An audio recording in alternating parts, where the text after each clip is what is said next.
हुकूमत के 14 तबक रोशन है और उसकी वजह पाकिस्तान तहरीक इंसाफ की हिकमत अमली है।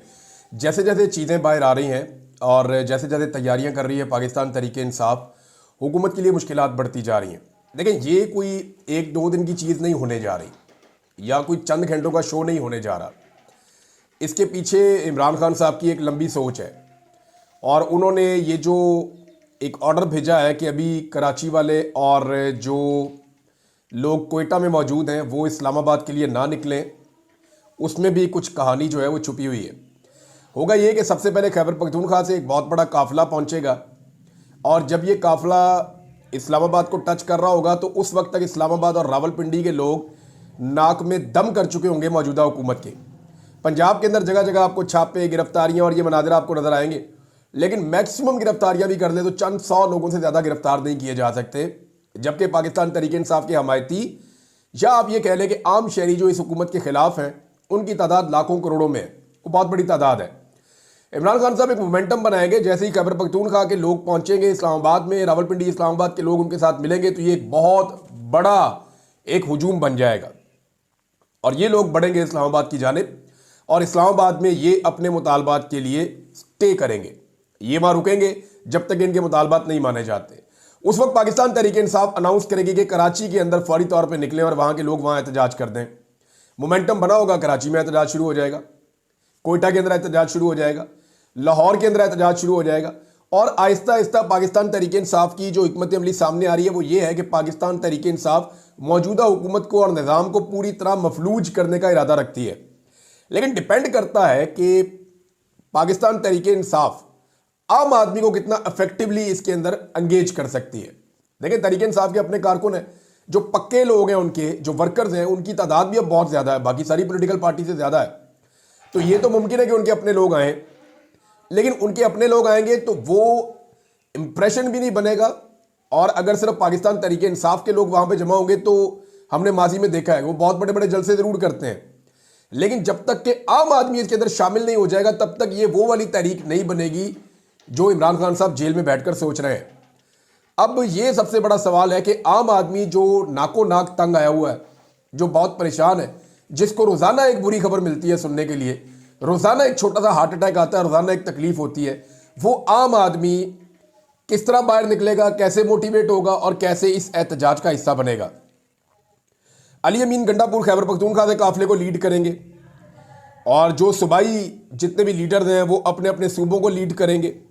जितने हलके मौजूद हैं इस्लामाबाद के आसपास और पंजाब में स्पेशली खैबर पख्तूनख्वा में, तमाम एमएनएज और एमपीएज अपने अपने हलकों को लीड करेंगे और अगर अवाम निकल आई तो ये कहानी फिर ख़त्म। देखें, ये जो लड़ाई है ये गुज़िश्ता 2.5 साल से हम देख रहे हैं। 2.5 साल से इस लड़ाई में इमरान खान का पलड़ा एक तरफ भारी है, अवाम उनके साथ खड़ी है, जो इलेक्शन होता है वो जीत जाते हैं, तो ताकत उनके साथ है अवाम की। लेकिन दूसरी जानिब एस्टेब्लिशमेंट और माफिया ये इकट्ठे हो चुके हैं और ये इकट्ठे होकर निज़ाम के ज़रिए से चीज़ें अपने कंट्रोल में रखने की कोशिश कर रहे हैं। मिसाल के तौर पे आपने आईनी तरामीम देख ली थोड़े दिन पहले, मिसाल के तौर पे आपने कानून साजियाँ चेक कर ली थोड़े दिन पहले, मिसाल के तौर पे जो सुप्रीम कोर्ट के साथ किया वो भी आपके सामने है। जैसे फॉर्म 45 की जगह फॉर्म 47 के ऊपर इन्होंने जाली फॉर्म लेकर इन्होंने हुकूमत बनाई, वो आपके सामने है। जो फस्तायत इन्होंने इस्तेमाल की वो आपके सामने। तो ये सारी चीज़ें आप देखते हैं तो वो निज़ाम को इस्तेमाल कर रहे हैं बतौर हथियार कि किसी तरह निज़ाम उनके लिए काम करता रहे। 2-3 दफ़ा ऐसा मौका आया कि निज़ाम बहुत बुरी तरह थक गया था, लेकिन तहरीक इंसाफ उससे फ़ायदा नहीं उठा सकी। ये इमरान खान साहब की फाइनल कॉल है और इसमें वो अपने तमाम हरबे जो है वो उनको इस्तेमाल करेंगे। वो जो एक प्लानिंग थी जो होने जा रही थी गुज़िश्ता महीने, वो अब ज़्यादा तेज़ी से होगी और ये वो वक्त है जब हुकूमत के ऊपर बैरूनी दबाव भी बहुत बढ़ चुका है। अमेरिका में बहुत बड़े मुजाहरे होने वाले हैं आने वाले दिनों में, यूरोप में लगातार हो रहे हैं। आज बरतानिया के एक और शहर के अंदर पाकिस्तानियों ने मुजाहरा किया है, 10 डाउनिंग स्ट्रीट पे बहुत बड़ा मुजाहरा रख लिया है पाकिस्तानियों ने। 24 तारीख को, इससे पहले भी इन्होंने एक अच्छा तगड़ा मुजाहरा किया था। तो ओवरसीज़ पाकिस्तानी दर्द सर बने हुए हैं मुस्लिम लीग नून के लिए ख़ास तौर पर। देखें, ये इशू छोटा नहीं है। अब आप ये बताएं ना कि अभी तो ये पाकिस्तान के अंदर बहुत बड़ी बड़ी सिक्योरिटीज़ लेकर घूमते हैं, आगे पीछे इनके बंदे होते हैं क्योंकि इनके पास हुकूमतें हैं। पंजाब में भी हुकूमत है, सिंध में भी हुकूमत है, बलूचिस्तान में हुकूमत छीन कर बनाई हुई है, वफाक में हुकूमत बनाई हुई है। तो एयरपोर्ट्स इनके कंट्रोल में, ये वहाँ जाते हैं और जाकर अपने साथ 20-20, 30-30, 40-40 हटो बच्चों की सभी सिक्योरिटी होती है, किसी को ये करीब नहीं आने देते। लेकिन आप फर्ज कीजिए कि जब वो वक्त आ गया कि इनके फैमिली के लोग या ये लोग खुद जहाज़ों में सफ़र कैसे करेंगे, ये एयरपोर्ट्स के ऊपर कैसे जाएंगे, ये लोगों को फेस कैसे करेंगे, इनका सारा का सारा सर्वाइवल इक़्तिदार में है। या दूसरा रास्ता इनके पास एक ही बचता है, ये उन मुल्कों में चले जाएं इक़्तिदार छूटने के बाद, स्टेट अवे ये प्राइवेट जेट्स लेकर उन मुल्कों में चले जाएं जहां पे डिक्टेटरशिप है, जैसे कि सऊदी अरब, जैसे कि यूएई, जैसे और कोई गल्फ के ममालिक हैं जहां पे आज़ादी इजहार राय नहीं है, जहां पे जमहूरियत नहीं है, जहां पे इलेक्शन वगैरह नहीं होते। चाइना चले जाएं, चाइना में भी इनको प्रोटेक्शन मिल जाएगी शायद। तो इनको ऐसे मुल्कों में जाना पड़ेगा जहां पे जमहूरियत नहीं है, जहां पे लोग आपकी वीडियो ना बनाएं, जहां पे लोग आपसे सवालात ना पूछें, जहां लोग आपके खिलाफ एहतजाज ना करें, जहां लोग आपको चोर ना कहें, जहां लोग आपको जो है वो दूसरे नामों से ना बुलाएं। तो ऐसी जगह पे आपको जाना पड़ेगा, अदरवाइज इनके लिए मुश्किल हो जाएगा। अच्छा, अब एमएनएज और एमपीएज ने जो है वो माहौल बनाना और बंदे निकालने हैं, लेकिन मामला जो है वो आम आदमी का है और वही असल मामला है। नजम सेठी एक बड़ी अजीब खबर लेकर आए, मैं आपके सामने रखना चाहता हूं। नजम सेठी ने यह बात की है कि इमरान खान को ऐसा हो सकता है कि उन्हें बगैर उनसे पूछे उनको जहाज में चढ़ा दिया जाए और उन्हें पाकिस्तान से बाहर भेज दिया जाए, जैसे ज़बरदस्ती होती है। और इमरान खान कोई सऊदी अरब जैसे मुल्क में चले जाए और चुप करके बैठ जाए, जैसे नवाज शरीफ चुप करके बैठे थे। तो ये इससे दो चीज़ें मैं आपको इस पर कहना चाहता हूँ। एक तो इससे ये साबित हो रहा है, क्योंकि नजम सेठी नवाज शरीफ के, शहबाज शरीफ के बहुत करीब हैं और ये हुकूमत जो है वो उनको बहुत पसंद करती है और वो हुकूमत को पसंद करते हैं, और इस वक्त इस्टेब्लिशमेंट के साथ इनकी यारी है सबकी। तो इसका मतलब ये है कि निज़ाम इमरान खान का बोझ नहीं उठा पा रहा, इमरान खान के बोझ के नीचे दब रहा है। अब निज़ाम के अंदर ये ख्वाहिश पैदा हो गई है कि किसी तरह ये बंदा भाई कुछ तो मान ले, बाहर चले जाए पाकिस्तान से, हमारी जान छूट जाए किसी तरह। लेकिन इमरान खान साहब मान नहीं रहे। अब ये ख्वाहिश है जिसको खबर बनाया गया है, जो मेरे पास इस बारे में मैंने 2-3 लोगों से बात की, वो बड़ा क्लियरली उनकी फैमिली के लोग कहते हैं इमरान खान की, कि अगर ये इमरान खान को ज़बरदस्ती किसी मुल्क में भेजेंगे तो पहला सवाल ये है कि क्या इमरान खान उस मुल्क को किसी जुर्म में मतलूब है। यानी जैसे एमएल कांसी को हवाले कर दिया था, जैसे डॉक्टर आफिया सिद्दीकी को हवाले किया गया था, जैसे और बहुत। तो इमरान खान क्या किसी जुर्म में मतलूब है जो आप किसी और मुल्क के हवाले कर देंगे और इमरान खान से पूछेंगे भी नहीं? नंबर एक। नंबर दो, किस कानून के तहत वो मुल्क इमरान खान को ले जाएगा इमरान खान की मर्जी के बगैर? नवाज शरीफ साहब तो बगले बजाते हुए, खुशियां मनाते हुए, बहुत सारे बैग बक्से उनके अंदर अपना कीमती सामान भर के लेकर गए थे, साथ ट्रक भर के लेकर गए थे जब ये जद्दा गए थे। लेकिन अब अगर आप इमरान खान की बात करें तो इमरान खान को जिस दिन ये बाहर उतारेंगे ना किसी एयरपोर्ट पे, अगली फ्लाइट से इमरान खान ने वापस आना है और इनको दोबारा इमरान खान को या तो गिरफ्तार करना पड़ेगा या मुसीबत बन जाएगी इनके लिए पाकिस्तान में। तो ये एक ख्वाहिश और एक मजबूरी, इससे पता चलता है कि इस वक्त ये लोग कितने तंग हैं इमरान खान साहब से। सोहेल बड़ाज साहब ने एक दिन पहले एक खबर दी थी, मैं तो हैरान होता हूं कि एक दिन आदमी कोई बात करता है, दूसरे दिन कोई बात करता है। उन्होंने कहा जी जनरल आसिम मुनीर जो है वो बिल्कुल भी सियासत में दिलचस्पी नहीं रखते और अपने आप को सियासत में नहीं लाना चाहते, इसलिए वो सहाफ़ियों से भी मुलाकातें नहीं करते। क्योंकि सोहेल बड़ाज साहब की मुलाकात नहीं हो रही होगी तो उन्होंने ये खबर दी। अब आज वो खबर क्या दे रहे हैं, वो खबर दे रहे हैं और बिल्कुल ही इसके बरक्स है। वो ये कह रहे हैं कि एस्टेब्लिशमेंट कोई नई पार्टी बनाना चाहती है कि किंग पार्टी कोई बनाई जाए, किंग्स पार्टी, और ये इस वक्त नागुज़ीर है और ये एस्टेब्लिशमेंट को बनानी पड़ेगी मसाइल के हल के लिए। बात यह है कि या तो आप कहें कि फौज सियासत में यकीन नहीं रखती, आर्मी चीफ बिल्कुल न्यूट्रल है, तो या फिर आप कहें कि भाई वो न्यूट्रल नहीं है, वो सियासत में यकीन भी रखते हैं और सियासत करना भी चाहते हैं और नई सियासी जमात बनाना भी चाहते हैं। तो ये दोनों बातें अगर एक आधे साल के वक्फे से कर लेते तो खैर थी, लेकिन ये दोनों बातें उन्होंने विद इन 2 डेज कर दी सोहेल बड़ाइच साहब ने। तो ये बता रहा है कि हुकूमत के कैंप के जो सहाफ़ी हैं वो भी बुखलाहट का और परेशानी का शिकार है कि कैसे इस अफरियत से अब निमटना है। मरियम नवाज ने कहा जी पाकिस्तान तहरीक इंसाफ ने कानून हाथ में लिया तो गिरफ्तारियां तो होंगी। अब मामला यह है कि कानून हाथ में लिए बेशुमार लोगों की गिरफ्तारियां हुई हैं। यहां गिरफ्तारी के लिए किसी को क्या कानून में हाथ लेना जरूरी है पाकिस्तान में? वैसे हाथ में लेने से याद आया कि जिस तरह जूता इन्होंने अपने हाथ में लिया है ना और दूसरे हाथ में ब्रश लिया है, उसका भी कोई आलमी रिकॉर्ड ही लगा दिया है इन्होंने, तबाही फेर दी है इस खानदान ने। अब किसानों के ऊपर टैक्स लगाने की तैयारी है। मैं आपको एक खबर देने वाला हूं, देखें कुछ चीजें आप अपने ज़हन में रखें। किसानों का जो इस्तेहसाल इस हुकूमत ने किया, ख़ास तौर पे जो मरीम नवाज ने किसानों के साथ किया, उसकी तारीख में कोई मिसाल नहीं है। आज जो खादें हैं वो तारीख की महंगी तरीन खादें आज मिल रही हैं। जो अद्वियात हैं, ज़रूरी अद्वियात, वो भी आज महंगी तरीन है। बीज सबसे महंगे अब खरीद रहा है किसान। डीजल बहुत महंगा हो चुका है, 260 रुपये से ऊपर जा रहा है। एनर्जी यानी बिजली वगैरह जो ट्यूबवेल चलते हैं वो भी इंतहाई महंगी है।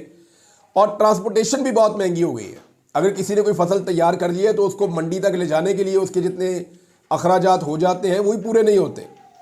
और जो फी एकड़ पैदावार हुई है किसान को, उसके ऊपर जो उसने कमाया है वो पहले बेचारा खसारे में गया है।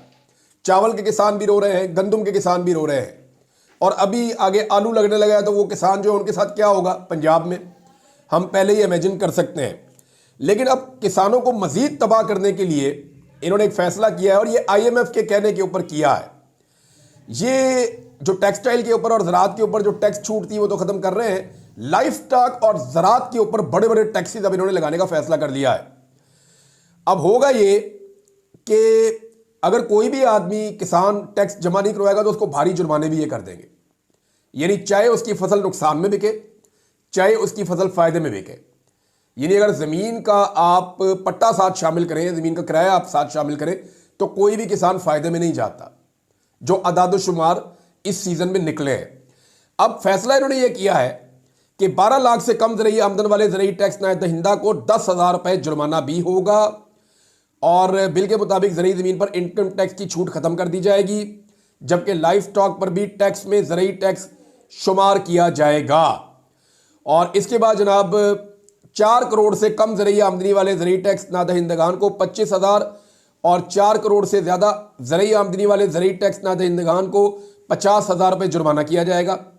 बिल के मतन में कहा गया है कि 12 लाख से 4 करोड़ रुपए तक की आमदनी वाले किसान पर टैक्स ना देने पर 20,000 रुपये जुर्माना आयद किया जाएगा। अच्छा, ये तो जुर्माने हैं। इसके अलावा जो टैक्सेस लगाए ना वो भी बड़े हैवी टैक्सेस लगा दिए हैं, और किसानों के ऊपर इस तरह के टैक्सेस लगा दिए हैं कि वो बेचारे अपनी फसल बेच के बड़ी मुश्किल से अपना हैंड टू माउथ करते थे। अब अगर किसान ने अपनी फसल उगा ली है और वो फसल उगा के अपने घर ले गया गंदम, तो उसका भी तखमीना लगा के ये उससे टैक्स मांगेंगे कि जनाब आपने इतने की फसल लगाई है। सवाल ये पैदा होता है कि इसकी असेसमेंट कौन करेगा? इसकी असेसमेंट तो सरकारी लोग करेंगे।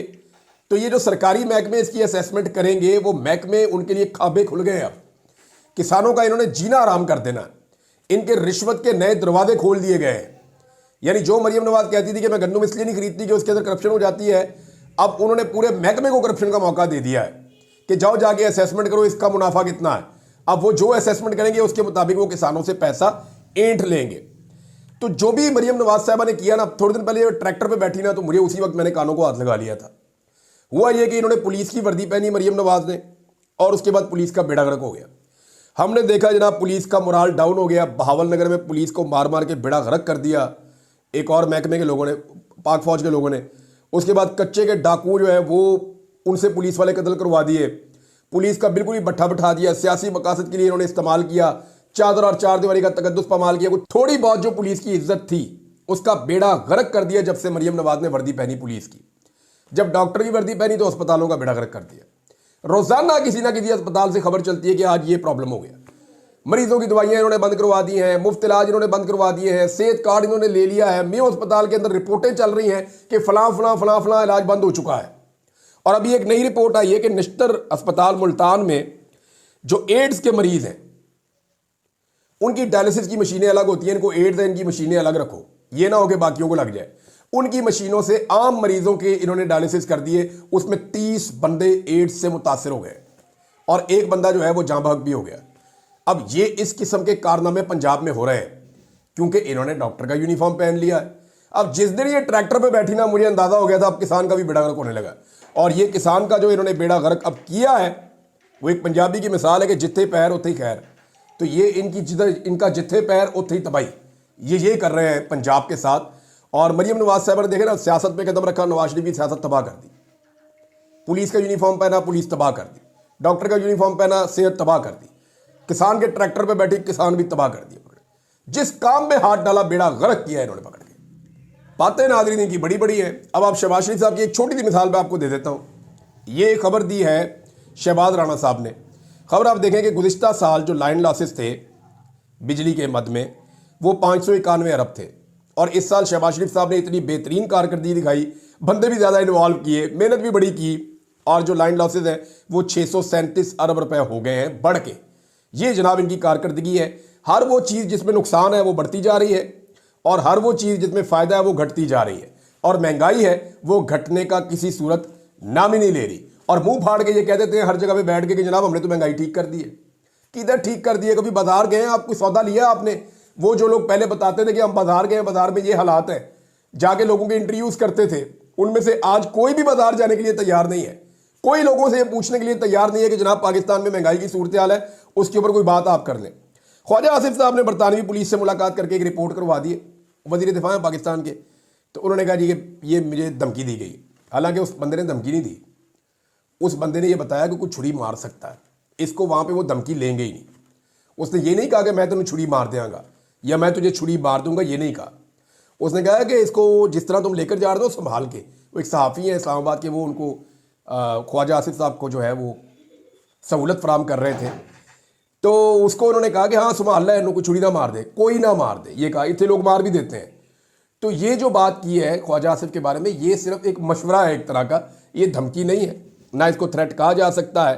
हाँ, जिसको यानी ये आज हमारे उन सहाफ़ियों के पेट में मरोड़ उठ रहे हैं, वो छलांगे मार रहे हैं कि ख्वाजा आसिफ को धमकी लगा दी, ख्वाजा आसिफ को धमकी लगा दी। बरतानवी पुलिस क्या कर रही है? वो रिपोर्ट है, कोई मुकदमा नहीं दर्ज हुआ, और इस पर होना भी कुछ नहीं है। ज़्यादा से ज़्यादा बुला के इंक्वायरी कर लेंगे, वो बता देगा भाई मैंने ये कहा था, ट्रांसलेट करके केस फारिग हो जाएगा। लेकिन जो असल बात है वो ये है कि जब रऊफ हसन साहब के ऊपर इस्लामाबाद में ब्लेड से हमला किया गया था, तो वो 4 खुसरे आज तक नहीं पकड़े गए। और हमारे नाम नेहाद सहाफ़ी जो ख्वाजा आसिफ के ऊपर तनकीद करने के ऊपर आज सीखपा हो रहे हैं, छलांगे मार रहे हैं, उन्होंने उसके ऊपर कितने प्रोग्राम किए हैं? उन्होंने उसके ऊपर कब बात की है? या वो बंदे नहीं पकड़े गए उसके लिए कितनी आवाज़ उठाई है? किसी ने आवाज़ नहीं उठाई। बिलावल ने नाज़रीन अपनी नूरा कुश्ती को थोड़ा और बढ़ा दिया है, बढ़ाते बढ़ाते नेक्स्ट स्टेज पे ले गए हैं। अब बिलावल ने एक अजीबोगरीब किस्म की बात कर दी। बिलावल ने कहा कि जो फ्लोर पर लाए गए बिल है, यानी जो बिल लाए गए हैं फ्लोर के ऊपर, उनकी कॉपी पहले नहीं दी जाती। यार तो फिर आप कानून साजी करते क्यों हैं? फिर तो आप, बिलावल ने यह एतराफ़ जुर्म किया है, और उसने ये कहा बिलावल ने कि जनाब हमारे सर पे डंडा होता है, हम मजबूर हैं, हम बेबस हैं और हम बेगैरत हो चुके हैं, क्योंकि हम उस बिल को पास करवा देते हैं जिसकी हमें कॉपी नहीं मिलती। यानी फिर अगर आपको कॉपी नहीं मिलती तो बिल पास कैसे होता है? नून लीग के पास तो अक्सरियत ही नहीं है। तो बिलावल साहब, जब तक आपके बंदे वोट नहीं ना डालेंगे, बिल पास ही नहीं हो सकता। अगर तो बिल पास हो रहे हैं बगैर कॉपी देखे तो फिटे वो ताड़ी सियासत के ऊपर। यानी जो बेनजीर भुट्टो साहब ने सियासत में इज्जत कमाई थी, वो आपने रोल के टके टोकरी कर दी है। और साबित क्या करना चाह रहे हैं? ट्रंप से हमारे पुराने ताल्लुकात है वो निकाल लिए पकड़ के कि जी मैं ट्रंप के बेटी को जानता हूं, उसके दामाद को जानता हूं। भाई ये बताओ वो भी तुम्हें जानते हैं या नहीं जानते? मेरे अब्बू ट्रंप को जानते हैं, भाई ये बताओ वो जानता है या नहीं जानता ट्रंप?